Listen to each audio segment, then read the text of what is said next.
Hello, everybody, and I hope you're having a blessed day. And today I want to share with you a recipe that I think is wonderful. It's a frosting. Of course, it's my favorite, chocolate. And it works really, really well on ice cream cakes. Now, what you do is you make your 2 rounds first. You bake your cake. And then you take them out and you put them on a piece of cardboard, and you freeze the cakes. You're making two because it's a 2-layer cake. But you take your ice cream out. What flavor you use is up to you.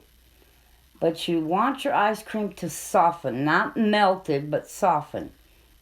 You want to take the cake pan and line it with plastic, and then take a spoon and press down on your cake pan or on your ice cream into the cake pan until it's kind of even.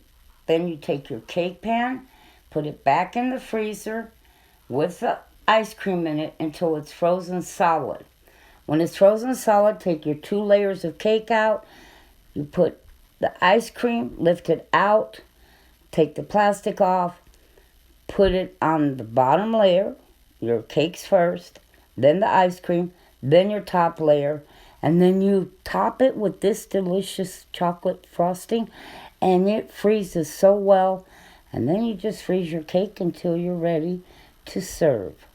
Now, to this frosting. The recipe calls for 2 sticks of butter at room temperature.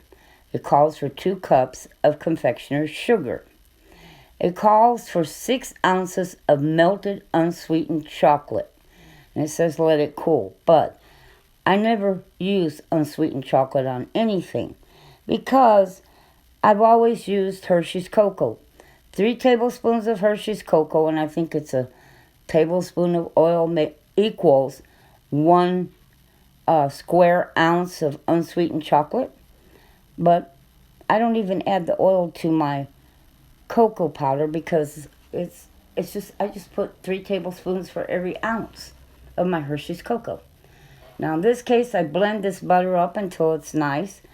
I've got my Hershey's Cocoa and my powdered sugar mixed together. Okay?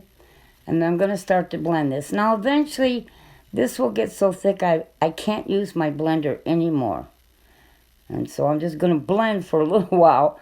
And then I'll start later using a spoon to blend it all in. In the meantime, I just add a little bit at a time and blend it in. Make sure your butter is at room temperature, though. That helps a lot. Okay? And I'm just going to keep blending. And the cocoa powder, if you use it, it's 18 tablespoons of cocoa powder. Now look at this frosting. This is absolutely delicious, and it freezes very, very well. Remember, 18 tablespoons of cocoa powder. For every ounce of chocolate unsweetened, you use 3 tablespoons of cocoa powder. And this causes for 6 ounces of melted unsweetened chocolate. Look at that. And I'm telling you, this cake is delicious. Absolutely delicious. It's just a regular yellow cake, homemade from a cookbook I have around here somewhere, and that's it. And it's wonderful, but it freezes extremely well because I use it every time I make an ice cream cake. This is my frosting I use because it just freezes so good, and it's just awesome. Look at that.